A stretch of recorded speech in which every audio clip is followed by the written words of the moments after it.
జై కేసీఆర్, జై కేసీఆర్. పెద్దలు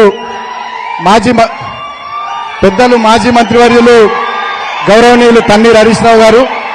మన పార్టీ నాయకులు పెద్దలు మన తెలంగాణ బొగ్గుగని కార్మిక సంఘం గౌరవ అధ్యక్షులు అన్న కొప్పులీశ్వర్ గారు, మాజీ మంత్రివర్యులు, అదేవిధంగా ఆసిఫాబాద్ ఎమ్మెల్యే అక్క కోవలక్ష్మక్క, అదేవిధంగా మాజీ శాసనసభ్యులు కోనప్పన్న, చిన్నన్న, దివాకర్ అన్న, పుట్టమదన్న, సంఘం అధ్యక్షులు బొగ్గుగని కార్మిక సంఘం సోదరులు మిర్యాల రాజిరెడ్డి గారు, అదేవిధంగా కౌశికర్ గారు, వేదిక పైన ఉన్నటువంటి గౌరవ పెద్దలు, వివిధ డివిజన్ల అధ్యక్షులు,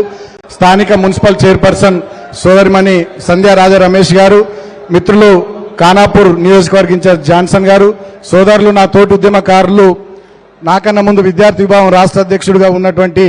ఎస్సీ ఎస్టీ కమిషన్ మాజీ చైర్మన్ అన్న ఎర్రోల శ్రీనివాస్ గారు, యువ నాయకులు విజిత్ గారు, వేదిక పైన పెద్దలు, అదేవిధంగా మీడియా మిత్రులు, ఈ కార్యక్రమానికి పెద్ద ఎత్తున హాజరైనటువంటి మన సింగరేణి కార్మికులు, అదేవిధంగా మన పార్టీ సోదరులు సోదరిమణులందరికీ పేరు పేరున నమస్కారాలు. ఇప్పటికే కొంచెం ఆలస్యమైంది, 2 సార్లు వాన పడ్డది, వెలిసింది, మళ్ళీ మనందరికి కొంచెం సఫకేషన్ ఉంది, ఇంకా వర్షం పడుతుందేమో అనే వాతావరణం ఉంది. కాబట్టి మేమెవరం ఎక్కువ సమయం తీసుకోకుండా అన్నగారిది పవర్ పాయింట్ ప్రెజెంటేషన్ ఉంది, దాదాపు 1 గంట 15 నిమిషాల ప్రెజెంటేషన్ ఉంది. సో అన్నగారి అన్ని విషయాలు సింగరేణికి సంబంధించి చెప్తారు. సో నేను ఒక 2-3 విషయాలు ప్రధానంగా మీ అందరికీ సందర్భంగా గుర్తు చేసేది ఏంటంటే, పోరాడి సాధించుకున్న తెలంగాణ రాష్ట్రంలో, కొట్లాడి తెచ్చుకున్నటువంటి తెలంగాణ రాష్ట్రంలో ఇవాళ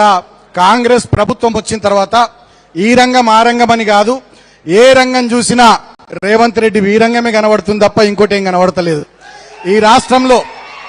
ఉత్తర తెలంగాణలో ఉన్నటువంటి సింగరేణి నుంచి మొదలుకొని దక్షిణ తెలంగాణలో ఉన్నటువంటి పాలమూరు బిడ్డల దాకా, అదేవిధంగా హైదరాబాద్ లో ఉన్నటువంటి మామూలు రియల్ ఎస్టేట్ చేసుకునేటటువంటి వ్యాపారస్తుల నుంచి మొదలుకొని, అదేవిధంగా జిల్లాల్లో గ్రామీణ ప్రాంతాల్లో వ్యవసాయ పనులు చేసుకునే వ్యవసాయ కూలీల దాకా ఏ వర్గము ఏ ఒక్కరు కూడా సంతోషంగా లేరు. ఈ రాష్ట్రంలో ఇవాళ ఎవరైనా సంతోషంగా ఉన్నారా అంటే ఈ 3 సంవత్సరాల కాంగ్రెస్ పాలనలో రేవంత్ రెడ్డి కుటుంబము, రేవంత్ రెడ్డి బంధువర్గము, రేవంత్ రెడ్డి మిత్ర బృందము, రేవంత్ రెడ్డి భజన బృందం తప్ప ఈ రాష్ట్రంలో ఏ వర్గం సంతోషంగా లేదు. ముఖ్యంగా మన కోల్బెల్ట్ ఏరియాలో ఆనాడు బెల్లంపల్లి నుంచి మొదలుకొని సత్తుపల్లి దాకా కాంగ్రెస్ పార్టీని నమ్మి, కాంగ్రెస్ పార్టీ ఇచ్చినటువంటి హామీలను నమ్మి పెద్ద ఎత్తున ఓట్లేసి కాంగ్రెస్ వాళ్ళని గెలిపిస్తే, వీళ్లకు నమ్మి అవకాశం ఇస్తే